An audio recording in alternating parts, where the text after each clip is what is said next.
Il y a aujourd'hui des gens en France, et parmi eux des hommes politiques, des parlementaires notamment, vous en avez reçu quelques-uns ici, qui disent qu'il faut renouer le dialogue avec vous.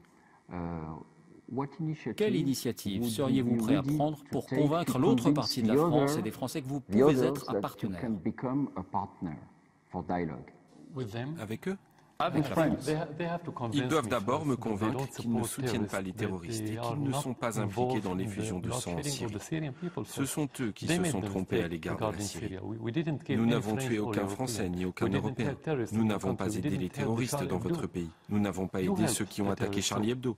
C'est vous qui avez aidé les terroristes. Par conséquent, votre pays, les Occidentaux, doivent nous convaincre qu'ils ne soutiennent pas les terroristes. Nous sommes prêts à tout dialogue, prenant en considération le fait que ceci sera dans l'intérêt des citoyens syriens. Donc actuellement, vous n'êtes pas intéressé par un dialogue avec la France? Non, nous sommes toujours intéressés au dialogue avec quiconque. Mais comment peut-on établir un dialogue avec un régime qui soutient le terrorisme dans notre pays? Et pour quelles raisons? C'est la question. Lorsqu'ils changeront de politique, nous serons prêts pour le dialogue. Sans ça, le dialogue n'aura aucun but. Il n'y a pas de dialogue pour le dialogue. L'objectif est d'aboutir à certains résultats. Pour moi, le résultat serait que le gouvernement français cesse son appui aux terroristes dans mon pays. Donc, vous n'avez pas de message à adresser à François Hollande en vue d'un dialogue?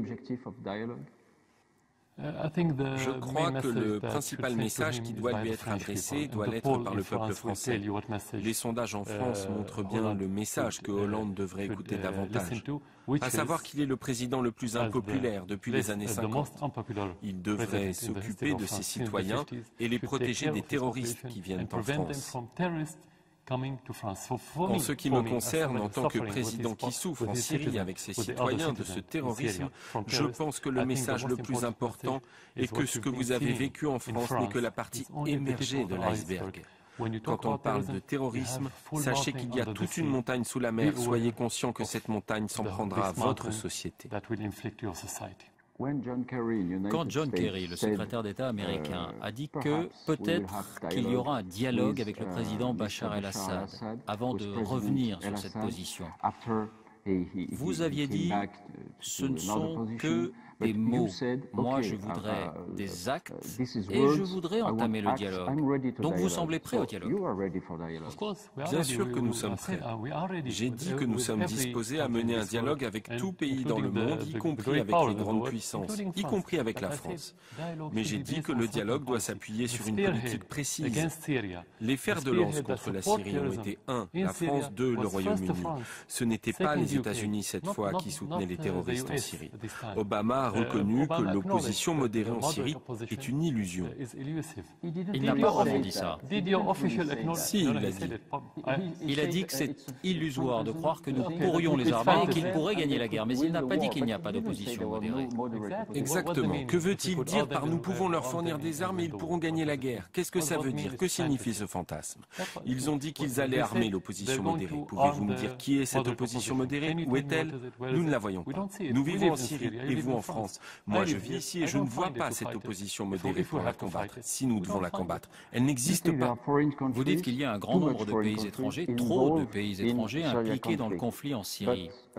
Mais est-ce que vous pourriez, sans le soutien de l'Iran et du Hezbollah, combattre le terrorisme en ce moment? Il y a une grande différence entre l'intervention et l'invitation.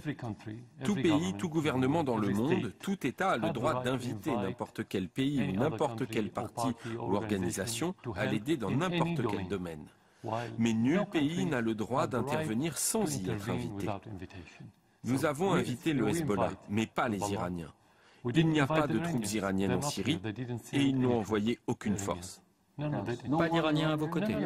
Non, ils ne combattent pas. Nous avons avec l'Iran des relations régulières depuis 30 ans. Des commandants et des officiers vont et viennent entre les deux pays, conformément à la coopération existant entre nous depuis bien longtemps.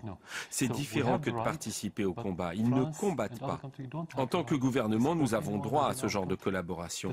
En revanche, la France et d'autres pays n'ont pas le droit de soutenir qui que ce soit dans notre pays.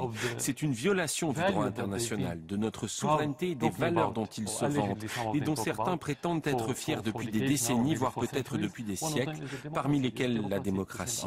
Est-ce de la démocratie que d'envoyer des armes aux terroristes et de les appuyer? Ai-je le droit de soutenir les terroristes qui ont attaqué Charlie Hebdo, par exemple? Vous savez ce que le Premier ministre français a dit récemment de vous? Il a dit, c'est un boucher. Que répondez-vous? Tout d'abord, je vais être franc avec vous. Personne ne prend plus au sérieux les déclarations des responsables français. Pour une simple raison, c'est que la France est devenue en quelque sorte un satellite de la politique américaine dans la région. Elle n'est pas indépendante et n'a aucun poids. Elle n'a plus aucune crédibilité. Par ailleurs, en tant que responsable, je m'occupe toujours de l'opinion du peuple et des citoyens syriens. Ce n'est pas la France ou un autre pays qui a fait de moi ce que je suis. Je suis là par la volonté des citoyens syriens et c'est ça qui m'importe.